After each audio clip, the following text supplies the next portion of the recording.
Hotel restaurant cinema hall ক'তো চৰকাৰী কাৰ্যালয় ক'তো নন ভেকচিনেটেড মানুহ আহিব নোৱাৰিব। ধৰক আজি আপোনালোকে মোৰ প্ৰেছ কনফাৰেন্সত আহিছে, বাহিৰত ভেকচিনেশ্যনৰ চাৰ্টিফিকেট দেখুৱাব লাগিব। দিছপুৰত সচিবালয়ত যেতিয়া আহিব গেটতে ভেকচিনেশ্যন চাৰ্টিফিকেট দেখুৱাব লাগিব, সিংগল ড'জ নহয় ডাবল ড'জ। মলত যাবৰ কাৰণেও কমপ্লিট ভেকচিনেশ্যন লাগিব। এক্সেপ্ট হস্পিটাল, বাকি সকলো ৰাজহুৱা স্থানত আহিবৰ কাৰণে ফুল্লি ভেকচিনেটেড লাগিব। যদি আপুনি ফুল্লি ভেকচিনেটেড নহয় তেতিয়াহ'লে হস্পিটালক বাদ দি কোনো ৰাজহুৱা স্থানত আপুনি যাব নোৱাৰে। আৰু হোটেল মল ৰেষ্টুৰেণ্টত এইটো মালিকৰ দায়বদ্ধ হ'ব যাতে মানুহজন সোমোৱাৰ আগতে ভেকচিনেশ্যন চাৰ্টিফিকেট তেওঁলোকে এক্সামিন কৰি লয়। যদি আমাৰ চেকিঙত নন ভেকচিনেটেড মানুহ হোটেলৰ ভিতৰত ৰেষ্টুৰেণ্টৰ ভিতৰত মলৰ ভিতৰত পায়, সেই মল আৰু ৰেষ্টুৰেণ্টৰ মালিকজন দায়বদ্ধ হ'ব। Then it will take against one non-vaccinated people 25,000 rupees fine has to be paid. 25,000. Suppose এতিয়া তাজত কোনোবা আহিলে মানুহজনক আমি নকৰোঁ, অনাৰজনক কৰিম। মানুহজনৰ লগত আমি কথা নাপাতো, কাৰণ মানুহজনক আমাৰ মতে আপুনি সোমাবই নিদিব যদি নন ভেকচিনেটেড মানুহ হয়। আৰু এইটোৱে বহুত মানুহক এফেক্ট নকৰে। মই ভেকচিনেশ্যন ফিগাৰটো দিম আপোনালোকক, এইটো লৈ পেলাই দেখাত যদিও ভয়ংকৰ যেন লাগিছে, actually it may not include many people. Vaccinated বুলি ক'লে আমি ডাবল ভেকচিনেশ্যন বুজাওঁ।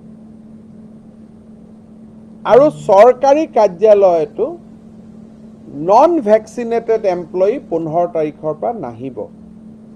কিন্তু নাহা মানে এইটো ছুটি নহয়, নো ৱৰ্ক নো পে থাকিব। তাৰমানে তেওঁলোকে যে নাহিব, তেওঁলোকে এনেকুৱা নহয় যে ভালেই হ'ল বন্ধ হৈ গ'ল, তেওঁলোকে সেই দিনটোৰ দৰমহা নাপাব। প্ৰথমতে আমি কেজুৱেল লিভত এডজাষ্ট কৰি দিম, আৰু কেজুৱেল লিভৰ পিছত আৰ্ণ লিভত এডজাষ্ট কৰি দিম, তাৰপিছত নো ৱৰ্ক নো পে হৈ যাব। মিনিং দিয়াৰ বাই চবেই যাতে 15 তাৰিখৰ আগতে ভেকচিনেশ্যনটো লৈ লয়। পজিটিভলি যদি মই ক'ব খোজোঁ যে 15 তাৰিখৰ আগতে ভেকচিন লোৱাটো কম্পালচৰি। কোনো চৰকাৰী কাৰ্যালয়ত যাব নোৱাৰিব, চিনেমা হলত যাব নোৱাৰিব, মলত যাব নোৱাৰিব, ক'তো যাব নোৱাৰিব। অকল তেওঁলোকে হস্পিটালতহে আহিব পাৰিব উইদাউট ভেকচিনেশ্যন, কাৰণ সেইটোতো মানুহৰ ইমাৰ্জেঞ্চি।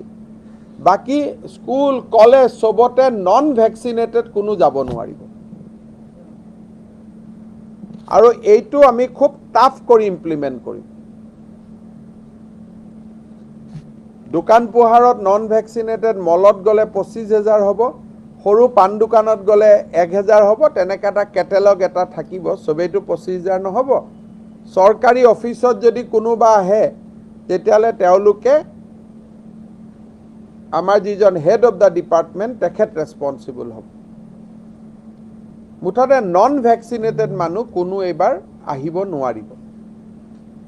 মিটিং, সভা, বিয়া চবতে non vaccinated people are not allowed in view of the position, কাৰণ আমাৰ হস্পিটাল বেড নাই।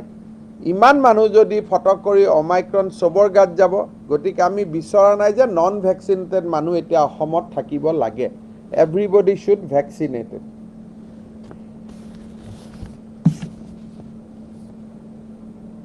মটৰ চাইকেলত যদি কোনোবাই পিলিয়ন ৰাইডিং কৰে, ভেকচিনেটেড মানুহে পিলিয়ন ৰাইডিং কৰিব পাৰিব।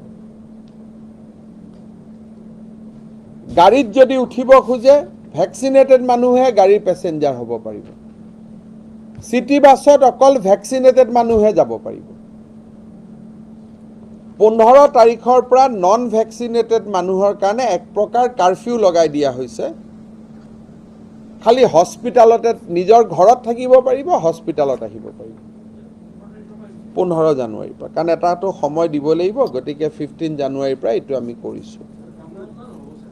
মই আহি যাম, বহুত নহয়, মই লাষ্টলৈকে আহিম। হা, ডাবল ভেকচিনেটেড ফুল্লি, এটা পাৰ্চিয়েলি ভেকচিনেশ্যনৰ কথা নাই।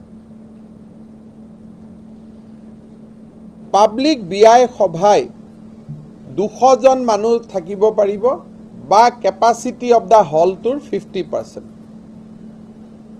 এতিয়া আমি whichever less or bigger আমি কোৱা নাই, আমি কৈছোঁ যে যদি কোনোবা ডাঙৰ হল এটা হয় তাৰ 50% এটেণ্ডেঞ্চ পাব। সে শংকৰদেৱ কলাক্ষেত্ৰত ইট উইল বি 500 to 600, কিন্তু যদি নৰ্মেল বিবাহ বাহৰবিলাকত যিহেতু তাত 200 মানুহ নধৰে, গতিকে তাত 50% 100 হৈ যাব।